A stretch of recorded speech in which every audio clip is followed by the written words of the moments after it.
Hello friends, welcome to Pavithra life style. நம்ம இன்னைக்கு இந்த வீடியோவில் எறா குழம்பு எப்படி செய்கிறதுன்னு தான் பார்க்க போகிறோம். வாங்க வீடியோவில் போய் பார்த்துடலாம். அதுக்கு ஃபஸ்ட்டு புளியை ஊற வச்சிடலாம். கொஞ்சமாக தான் புளி யூஸ் பண்ணணும். சின்ன நெல்லிக்காய் சைஸ் புளி எடுத்துக்கோங்க.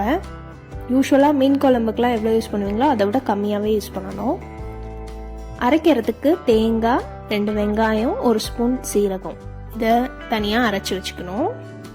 1/2 kg எறாவை நல்லா வாஷ் பண்ணி தனியாக எடுத்து வச்சுக்கலாம். இப்போ நம்ம குழம்பு செய்ய ஆரம்பிச்சிடலாம். அதுக்கு ஒரு பாத்திரத்தில் 3 டேபிள் ஸ்பூன் அளவுக்கு ஆயில் ஊற்றிக்கலாம்.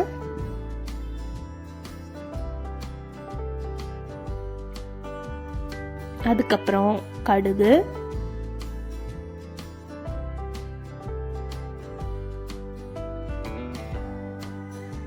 நல்லா பொரிஞ்சதும் கருவேப்பிலை, வெங்காயம் ரெண்டுத்தையும் ஆட் பண்ணிக்கலாம். ஒரே ஒரு வெங்காயம் ஆட் பண்ணியிருக்கேன். இது நல்லா வதங்கட்டும். எறா குழம்புல வாழைக்காய் ஆட் பண்ணணுன்னாலும் ஆட் பண்ணிக்கலாம். அந்த மாதிரி ஆட் பண்ண போறீங்கன்னா இந்த ஸ்டேஜில் ஆட் பண்ணிக்கோங்க. நல்லா கோல்டன் ப்ரௌன் ஆனதும் ஒரு தக்காளி, அதையும் ஆட் பண்ணிக்கலாம். அதுவும் நல்லா கொஞ்சம் சாஃப்டாக வேகிற அளவுக்கு வேக வச்சிடலாம். அதுக்கப்புறம் குழம்பு மிளகாய் தூள் 3 ஸ்பூன்.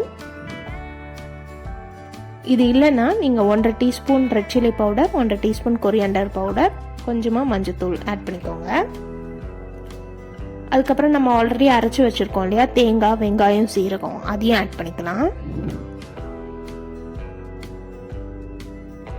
இது எல்லாத்தையும் நல்லா கலந்து விட்டுக்கலாம்.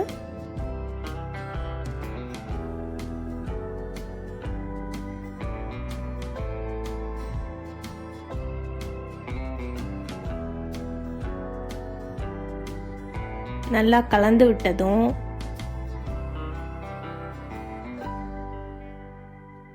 உப்பு போட்டுக்கலாம். இந்த டிஷ்க்கு தேவையான அளவு.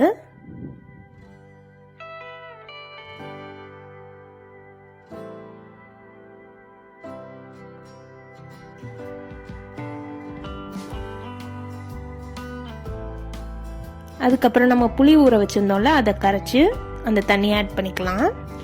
அதுக்கப்புறம் உங்களுக்கு எவ்வளோ குழம்பு தேவையோ அந்த அளவுக்கு தண்ணி ஆட் பண்ணி நல்லா கொதிக்க விடுங்க. இப்போவே எறா போடக்கூடாது.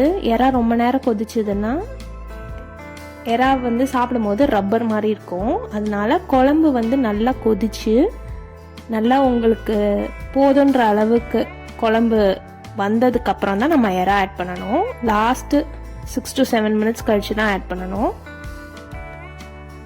இப்போ பாருங்க, நல்லா குழம்பு கொதிச்சு நல்லா எண்ணெய்லாம் பிரிஞ்சு வந்துருச்சு.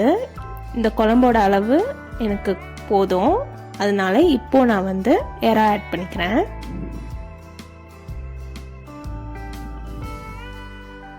எறா ஆட் பண்ணிட்டு ஒரு கொதி வந்ததும் மீடியம் ஃப்ளேமில் வச்சு மூடி போட்டு 5 மினிட்ஸ் to 7 மினிட்ஸ் வேக வச்சு எடுத்தீங்கன்னா சூப்பரான எறா குழம்பு ரெடி ஆகிடும்.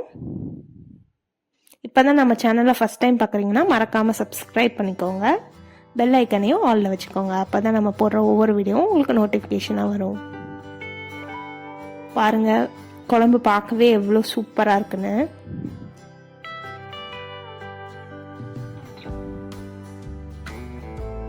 இந்த மாதிரி கொதிக்க ஆரம்பிக்குது. க்ளோஸ் பண்ணி மீடியம் ஃப்ளேமில் 5 மினிட்ஸ் வச்சு எடுத்தோன்னா இந்த மாதிரி நல்லா எண்ணெய் பிரிஞ்சு வேற லெவல் டேஸ்டில் இருக்கிற எறா குழம்பு ரெடி ஆகிடும். இதுக்கு நல்லா ஒரு முட்டை ஆம்லேட்டோ இல்லை பொரிச்சு ஹாஃப் பாயில்லாம் வச்சு சாப்பிட்டோன்னா செமையாக இருக்கும். கண்டிப்பாக ட்ரை பண்ணி பாருங்கள். நான் இன்னைக்கு முட்டை ஆம்லேட் வச்சு தான் சாப்பிட போகிறேன். இந்த ஆம்லேட்டோட ரெசிபி நம்ம சேனலில் இருக்கு. அதோட வீடியோ நான் டிஸ்கிரிப்ஷனில் ஆட் பண்ணுறேன். இந்த மாதிரி தலைவாழை போட்டு சாதம், குழம்பு, முட்டை ஆம்லேட் வச்சு சாப்பிட்டு பாருங்கள். டேஸ்ட் சூப்பராக இருக்கும்.